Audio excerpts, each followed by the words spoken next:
Driver driver ये bag गाड़ी में रखो और जल्दी से गाड़ी निकालो, मुझे ऑफिस के लिए देर हो रही है। फॉर्मल ड्रेस पहने हुए अनिका जावेरी अपने बेडरूम की ड्रेसिंग टेबल के सामने खड़ी होकर बोली, लेकिन उसे किसी की भी हरकत सुनाई नहीं दी। ये ड्राइवर कहाँ मर गया? नक्श भी सुबह से गायब है, काम के वक्त पता नहीं ये सब कहाँ चले जाते हैं। बड़बड़ाते हुए अनिका ने आईने में देखकर जल्दी से अपने बालों को एक और बार संवारा और पीछे मुड़कर देखा तो वहां ड्राइवर की जगह नक्श खड़ा था। अनिका ने उसे घूरकर देखा तो नक्श ने झिझकते हुए कहा, अनिका, मैं कल गया था रमणीक भाई ज्वेलर्स के पास, लेकिन तुम्हारा सेट रेडी नहीं था। उन्होंने कहा, शायद 1-2 दिन और इससे पहले कि नक्श आगे कुछ कह पाता, अचानक से ड्राइवर भागते हुए वहां आया और बोला, सॉरी मैडम, थोड़ा लेट हो गया।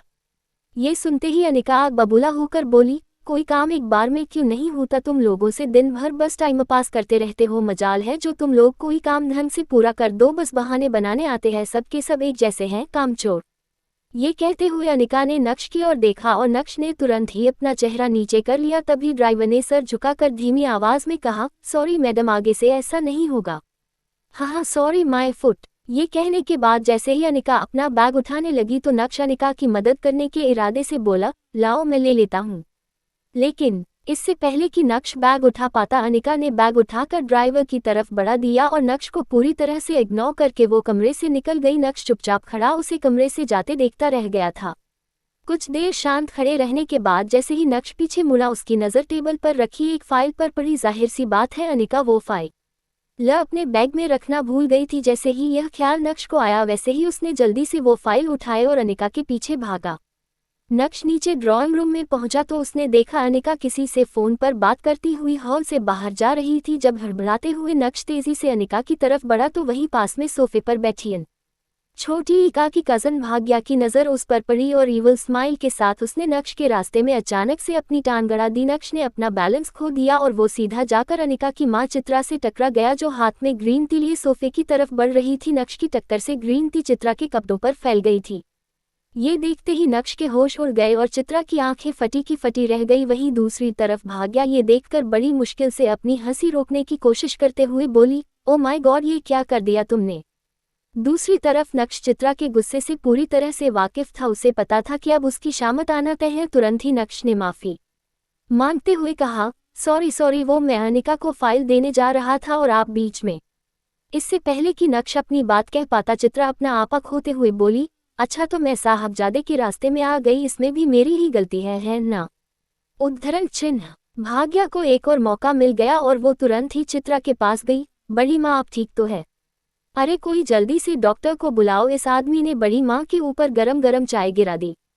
चित्रा ने भाग्या को शांत कराते हुए कहा, मेरी प्यारी बच्ची, तुझे कितनी फिक्र रहती है ना मेरी, लेकिन मैं ठीक हूँ, डॉक्टर की जरूरत नहीं है। बस इस निठल्ले आदमी ने मेरी साड़ी खराब कर दी। ये सुनते ही भाग्या ने अपना फोकस चित्रा की तबीयत से हटाकर उसकी साड़ी की ओर घुमाया और वापस से राई का पहाड़ बनाते हुए बोली, शिट, बड़ी माँ की इतनी महंगी साड़ी खराब कर दी। अरे ये साड़ी तो एकदम एक्सक्लूसिव कलेक्शन की है ना बड़ी माँ? एक तरफ भाग्या बात का बतंगड़ बना रही थी तो दूसरी तरफ नक्श ने देखा कि अनिका वापस अंदर आ रही है। नक्श चित्रा को इग्नोर करते हुए अनिका की ओर बढ़ा और एकदम शांत आवाज में बोला, अनिका तुम ये फाइल भूल गई। अनिका के कदम गुस्से में नक्श की ओर बढ़े और उसने नक्श के हाथ से वो फाइल छीनी और दोबारा फोन पर बात करते हैं नक्श को देखे बिना ही घर से बाहर निकल गई। बस अनिका की एक प्यार भरी झलक के लिए तरस गया था नक्श। तभी ड्राइंग रूम में लगे टीवी पर एक ब्रेकिंग न्यूज़ फ्लैश हुई। ब्रेकिंग न्यूज़, गुजरात की सबसे बड़ी कंस्ट्रक्शन फर्म का भविष्य खतरे में, क्या भानुशाली ग्रुप ऑफ इंडस्ट्रीज इतने बड़े नुकसान से उभर पाएगा? अब कौन संभालेगा भानुशाली ग्रुप की बागडोर? जानने के लिए बने रहिए हमारे साथ। ये आवाज कानों में पड़ते ही नक्श का ध्यान एकदम से टीवी की तरफ चला गया था। वहीं इतने में एक नौकर पानी लेकर चित्रा के पास आया। नक्श ने ट्रे में से पानी का ग्लास उठाया और चित्रा की साड़ी साफ करने लगा। चित्रा ने नक्श के हाथ से पानी का ग्लास छीना और अपना काम खुद करने लगी, लेकिन अभी चित्रा की भड़ास शांत कहाँ हुई थी। बेवकूफ़, एक काम भी ठीक से नहीं होता और अब क्या ठीक से चलना भी सिखाना पड़ेगा तुम्हें? अब यहाँ खड़ा खड़ा मुंह क्या देख रहा है? दफा हो जा मेरी नज़रों के सामने से। इतना कहकर चित्रा भाग्या की तरफ मुड़ी और बड़बड़ाने लगी, पता न बड़ी यह क्या सोचकर तेरे काका ने अनिका का हाथ इस आदमी के हाथ में दे दिया। हमारे तो भाग ही फूट गए, घर दामाद बनकर बस हमारी छाती पर मूंग डल रहा है। ये है जावेरी परिवार का घर। जावेरी परिवार सूरत की बड़ी बिजनेस फैमिलीज में से एक है। इस बड़े से शानदार घर में जावेरी खानदान का बड़ा परिवार रहता है और कई जॉइंट फैमिली की तरह इनके बीच में भी प्यार बस दिखावे का ही है। अक्सर यहाँ हर सुबह की शुरुआत ऐसे ही शोर शराबे से होती है और गलती चाहे हो या ना हो, इल्जाम हमेशा इस परिवार के दामाद यानी नक्श के सर पर ही आता है। पर नक्श ने कभी भी इस बात को दिल पर नहीं लिया। हर सुबह किसी और की गलती को अपने सर लेकर मुस्कुराते हुए वो अपने काम में लग जाता है। नक्श जो रुमाल से अपना हाथ पोंछ रहा था, चित्रा की बात सुनकर उसके हाथ रुक से गए। उसने चित्रा की तरफ देखा तो उसकी नज़र वही पास में खड़े नौकर पर पड़ी जो नक्श को दया की नज़र से देख रहा था। लेकिन नक्श के चेहरे पर एक शिकन भी नहीं थी, बल्कि उसके चेहरे पर एक हल्की सी मुस्कान आ गई और वो तुरंत ही ऊपर अपने कमरे की तरफ चल दिया था।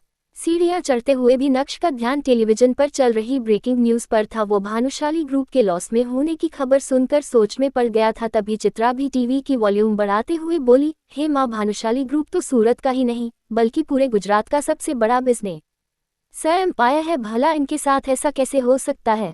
इनके साथ तो हम नया प्रोजेक्ट शुरू करने का सोच रहे थे। ये सुनकर तुरंत ही भाग्या ने कहा, बड़ी माँ परेशान क्यों हो रहे हो सकता है ये हमारे लिए एक अच्छा साइन हो। मुझे लगता है कि हमें इनके नए सीईओ के साथ डील करने की कोशिश करनी चाहिए। यही सब सोचते हुए नक्श अपने कमरे में आईने के सामने खड़ा खुद को देख रहा था। नक्श के चेहरे पर हल्की सी मुस्कुराहट थी जो उसकी आंखों की चमक को और बढ़ा रही थी। तभी नक्श की नज़र ड्रेसिंग टेबल पर रखी अनिका के पिता रसिक जावेरी की एक तस्वीर पर पड़ी और उसको देखते हुए नक्श ने कहा, गुरुजी देख रहे हैं आपके एक वादे के चक्कर में क्या क्या सहना पड़ रहा है। आप जाते जाते अनिका का हाथ मेरे हाथ में देकर मुझे झेलने के लिए अकेला इस घर में छोड़ गए, पर मैं भी ढीठ हूँ। आपकी बीवी चित्रा को तो मैं हंसते हंसते झेल जाऊंगा, बस आपकी बेटी अनिका का दिल जीतना ही असली चुनौती है। लेकिन आप बिल्कुल भी फिक्र मत करिए, उसके दिल में मैं अपनी जगह बनाकर ही रहूंगा। एक तरफ नक्श अपने गुरुजी से बात करने में लगा था तो दूसरी तरफ नक्श का मोबाइल जो बेड पर साइलेंट मोड पर था वो लगातार वाइब्रेट कर रहा था। मगर नक्श तो अपने ही ख्यालों में गुम था, इसलिए उसका ध्यान ही नहीं गया और वो बाथरूम में शावर लेने चला गया। नहाते हुए भी नक्श के दिमाग में सब भानुशाली ग्रुप ही चल रहा था। नक्श इस बात से अनजान था कि उसके फ़ोन पर किसका कॉल आ रहा है, लेकिन यकीन मानिए वो कॉल नक्श की पूरी जिंदगी बदलने वाला था। बस नक्श को फ़ोन उठाने की देर थी। नहाने के बाद जब नक्श बाथरूम से बाहर आया तो उसका फ़ोन दोबारा वाइब्रेट होने लगा, लेकिन इससे पहले कि नक्श को एहसास होता इस बार भी फ़ोन कट गया था। कपड़े चेंज करने के बाद आखिरकार जब नक्श ने अपना मोबाइल उठाकर देखा तो उसमें एक ही नंबर से 40 मिस्ड कॉल्स और 10 टेक्स्ट मैसेजेस थे। ये देखकर नक्श हैरान रह गया और तुरंत ही उसने मैसेजेस खोलकर पढ़ना शुरू किया। नक्श प्लीज़ फ़ोन उठा लो, मैं जानता हूँ कि तुम मुझसे अब भी नाराज़ हो, मगर माँ छोटे मुझे अपनी गलती का एहसास हो गया है, प्लीज़ मुझसे एक बार बात कर लो। ऐसे कई सारे मैसेजेस थे और उन सभी को पढ़ने के बाद नक्श ने अपना फ़ोन बेड पर फेंका और गुस्से से अपने दांत पीसते हुए बोला, वाह, 2.5 साल बाद अपनी गलती का एहसास हो रहा है। आज का दिन तो वाकई बहुत अजीब है। अभी नक्श उन मैसेजेस के बारे में सोच ही रहा था कि इतने में उसी नंबर से एक बार और कॉल आया और इस बार नक्श ने इग्नोर ना करते हुए कॉल उठाया और अपनी धीमी आवाज़ में बोला, हेलो। कुछ देर तक फ़ोन के दोनों एंड पर सन्नाटा पसरा रहा और फिर दूसरी ओर से किसी बूढ़े आदमी की आवाज़ आई, हेलो नक्श बेटा।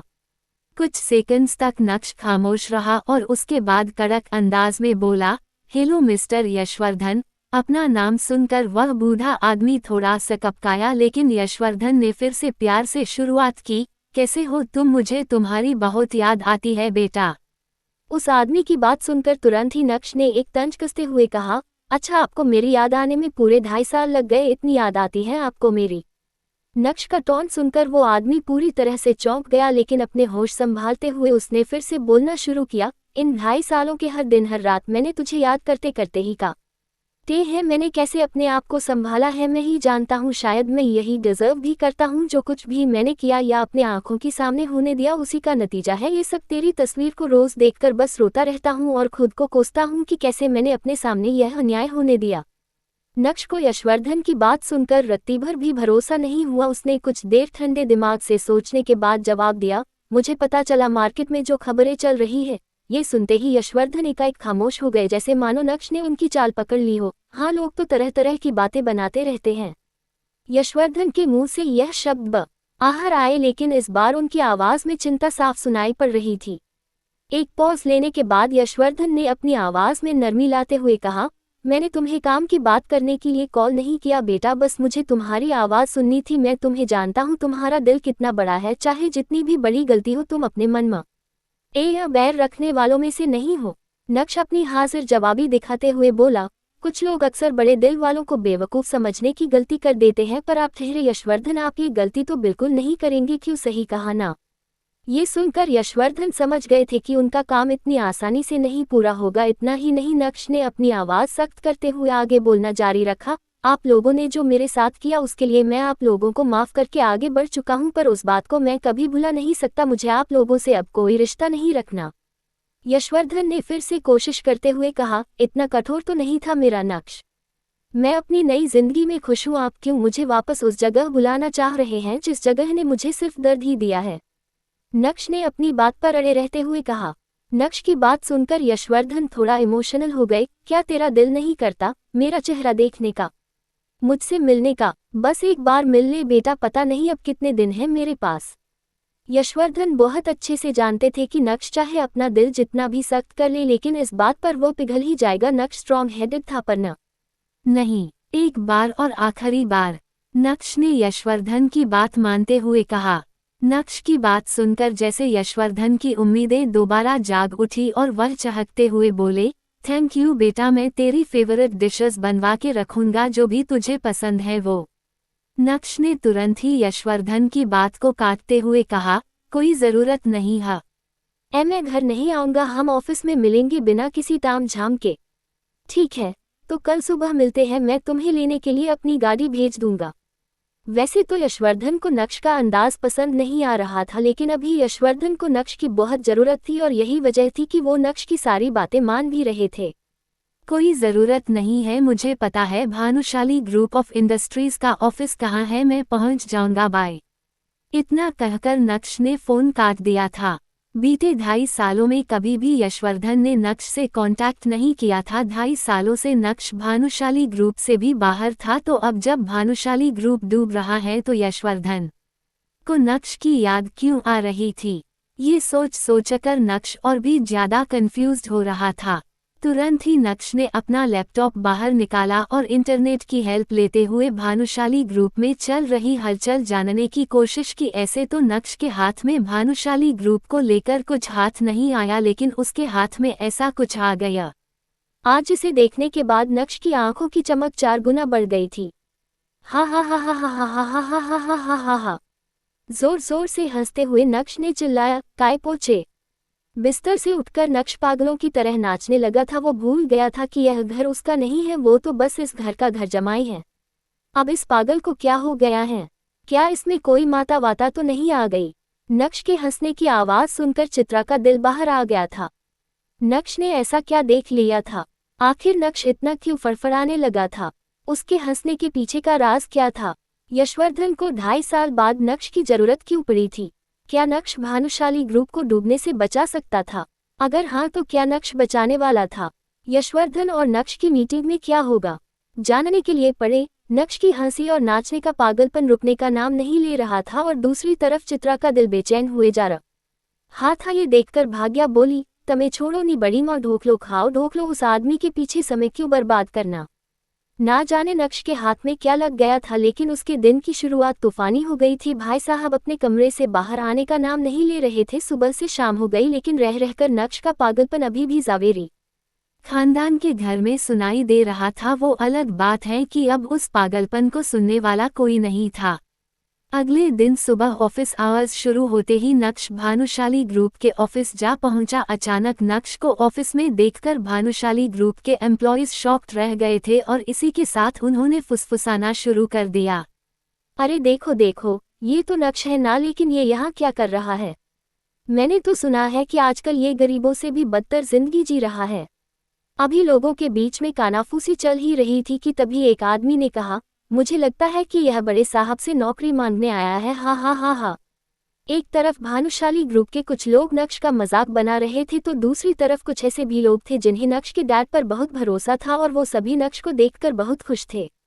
नक्श भी लोगों के हाव भाव देखकर समझ गया था कि सब उसके बारे में ही बात कर रहे हैं। सभी को इग्नोर करते हुए नक्श सीधा यशवर्धन भानुशाली के बिन के बाहर जाकर दरवाज़ा खुलने का इंतजार करने लगा और गहरी सांस लेते हुए मन ही मन बोला, अब आया है ऊंट पहाड़ के नीचे, यही सही समय है और इन्हें मेरी ज़रूरत है, मज़ा आना चाहिए।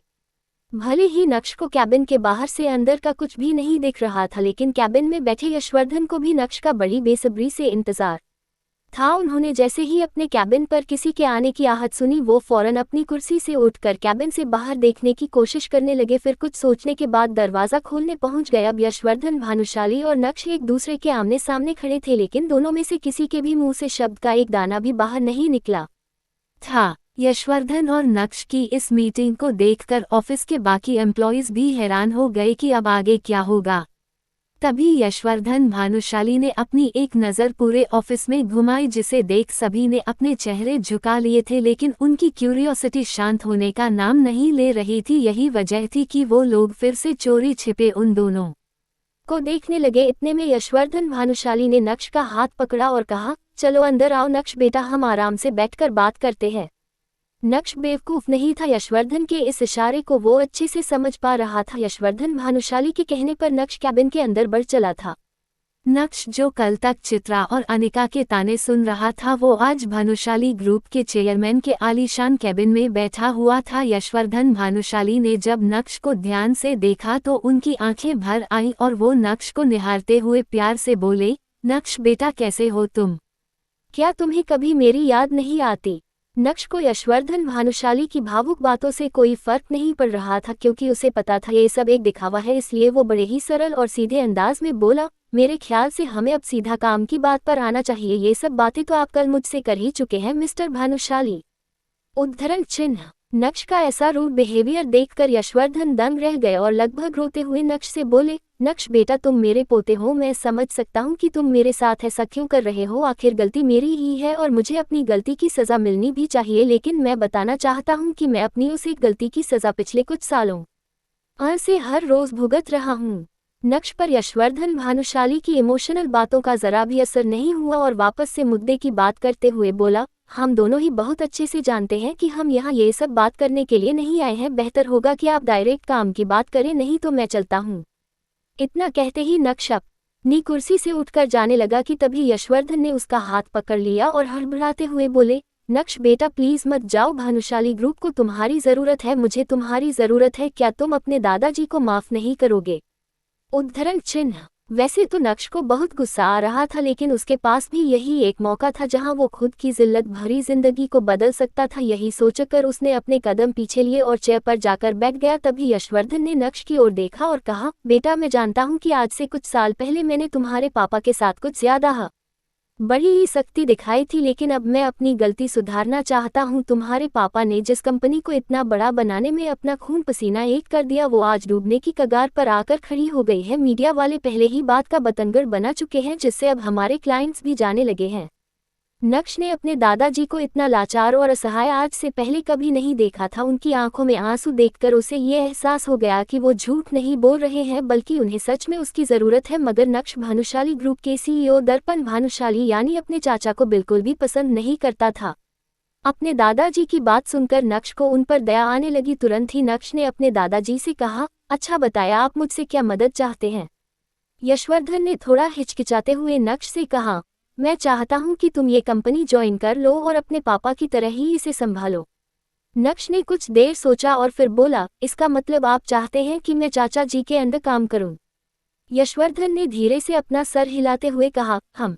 यशवर्धन की बात सुनकर नक्श मन ही मन सोच रहा था कि अगर उसे इस तरह किसी के अंडर में काम करने के लिए ही बुलाना था तो इससे अच्छा फ़ोन पर ही उसे सब कुछ बता देते। लेकिन नक्श के यहाँ आने का मकसद कुछ और भी था। वो अपने दादाजी की बात में आकर किसी भी बात पर हाँ करने के लिए तैयार नहीं था। इसलिए नक्श ने सर उठाकर अपने दादाजी से कहा, दादाजी यहाँ बात कंपनी और आपके फ़ायदे की है, इसलिए रिश्ते नाते और पछतावा जैसे शब्दों को हम ज़रा पीछे छोड़ दें तो बेहतर होगा। मैं आपकी परेशानी दूर करने के लिए तैयार हूं, पर उसके बदले में आपको भी मेरे लिए कुछ ऐसा करना होगा जो मुझे खुशी दे सके, मेरा और मेरे डैड का खोया हुआ सम्मान लौटा सके। मैं आपसे ज़्यादा कुछ नहीं चाहता, बस समय समय पर आपको मेरी कुछ शर्तें पूरी करनी होंगी और बदले में आपको मुझसे जो चाहिए वो मैं आपको देता रहूँगा। नक्श के मुंह से शर्त वाली बात सुनकर यशवर्धन चौंक गए। उन्होंने भौहें चढ़ाते हुए नक्श से कहा, शर्तें? अब तुम अपनों के सामने शर्तें रखोगे? नक्श ने मुस्कुराते हुए अपने दादाजी से कहा, वो क्या है ना दादाजी, पिछले 2.5 साल में मैंने जिंदगी की कई ठोकरें खाकर यही सीखा है कि इस दुनिया में सीधा और ईमानदार बनकर रहना सबसे मुश्किल काम है, इसलिए अब मुझे भी आज की दुनिया के तौर तरीकों के हिसाब से ही बात करनी पड़ेगी। शायद इसी में मेरी भलाई है, और वैसे भी जरूरत आपको है मेरी, मुझे आपकी कोई जरूरत नहीं। नक्श की तीखी बातें सुनकर यशवर्धन भानुशाली सकपका गए। तुरंत ही उन्होंने नक्श से पूछा, अच्छा बताओ तुम मुझसे क्या चाहते हो? ये सवाल सुनकर नक्श के चेहरे पर चालाकी वाली मुस्कान आ गई थी, लेकिन अपने इमोशंस को कंट्रोल में रखते हुए नक्श ने अपनी पहली शर्त सामने रखी। मेरी पहली शर्त ये है कि अगर मैं ये कंपनी वापस ज्वाइन करता हूँ तो इस कंपनी का नया सीईओ मैं बनूंगा। नक्श की पहली शर्त ने ही यशवर्धन को झटका दे डाला था और वो चौंकते हुए बोले, क्या कह रहे हो तुम? नक्श, तुम अपने चाचा की जगह कैसे ले सकते हो? नक्श ने जब अपने दादाजी की बात सुनी तो उसने मुस्कुराकर तंज कसते हुए कहा, ठीक वैसे ही जैसे चाचा जी ने मेरे डैड की जगह ली। हाँ, मैं जानता था कि आप मुझे यहाँ चाचू के बिजनेस को बचाने के लिए बुलाया है। लगता है आपको अब भी अपनी गलती का एहसास नहीं है दादू। नक्श की बात सुनकर उसके दादाजी ने कुछ देर सोचा और कहा, ऐसी बात नहीं है बेटा, लेकिन।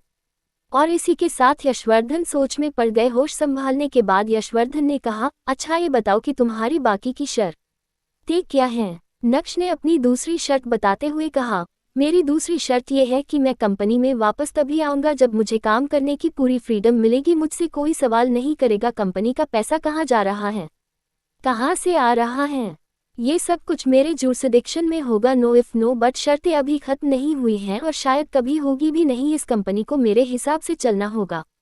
नक्श की इस बात पर भी यशवर्धन कुछ देर के लिए हिचकिचाए, लेकिन फिर बोले, तुम्हारी शर्तें सुनकर लग रहा है कि जैसे तुम मुझसे कोई बदला ले रहे हो। ओ लेकिन मुझे तुम्हारी ये शर्तें मंजूर हैं।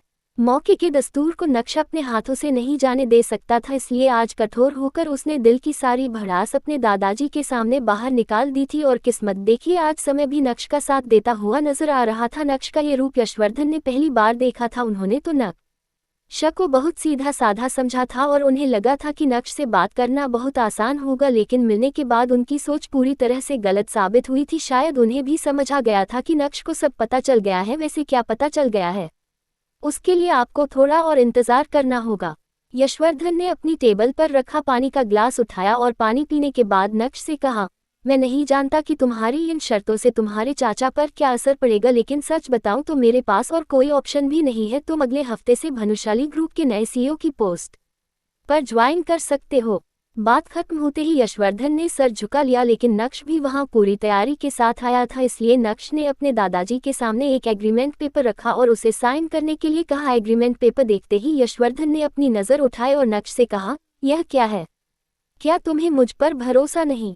नक्श ने बिना किसी इमोशन के अपनी बात सामने रखी। जो कुछ भी मेरे परिवार के साथ हुआ है उसके बाद मैं आपके साइन पर ही सिर्फ भरोसा कर सकता हूं, और इस पेपर की मैं एक कॉपी भी लेकर आया हूं। आप जल्द से जल्द फॉर्मेलिटीज पूरी कर दे और मेरी बात को दिल पर न ले। आखिर आप मेरे दादा जी हैं, इतना तो आप अपने पोते के लिए कर सकते हैं, शायद आपका पछतावा भी कम हो जाएगा। नक्श की बात सुनकर यशवर्धन ने पेन उठाया और उस एग्रीमेंट पेपर पर साइन कर दिया। मुस्कुराते हुए नक्श भी केबिन से बाहर चला आया और जाते जाते एग्रीमेंट पेपर की कॉपी को यशवर्धन के हाथ में थमा चुका था। ऑफिस से बाहर आते ही नक्श का चेहरे पर एक अजीब खुशी थी। 4 साल पहले कॉलेज पास आउट होने के बाद जब नक्श ने अनिका के पापा के साथ काम करना शुरू किया था, तब सिर्फ अनिका के पापा ही थे जो ये जानते थे कि नक्श का पूरा नाम नक्श भानुशाली है। इतना ही नहीं, कॉलेज की पढ़ाई के दौरान उसके दोस्तों को भी उसके बारे में कोई जानकारी नहीं थी। अनिका के पापा के साथ काम करते वक्त नक्श की मुलाकात अनिका से हुई और पहली नज़र में ही वह अपना दिल खो बैठा, लेकिन उसे क्या पता था कि इतना प्यार होने के बाद भी जब वह अनिका से शादी करेगा तब उसे उस शादी में एक जिल्लत की जिंदगी के अलावा और कुछ नहीं मिलेगा। ये सब सोचते हुए नक्श ने आसमान की तरफ देखा और मन ही मन खुद से कहा, भले ही मैं अनिका को अपनी सच्चाई इतनी जल्दी नहीं बताऊंगा, लेकिन आज ऐसा महसूस हो रहा है कि मेरे अंदर कुछ तो बदल गया है, जैसे मेरे हाथ में कोई पावर आ गई है और अब मैं उन लोगों को जवाब दे सकता हूं जो आज तक मेरे ऊपर हंसते आए हैं। बगावत की शुरुआत हो गई है और अब आगे आगे देखो होता है क्या। दूसरी तरफ घर पर अनिका और चित्रा इस बात को लेकर हैरान थे कि नक्श उन्हें बिना बताए अचानक कहाँ गायब हो गया।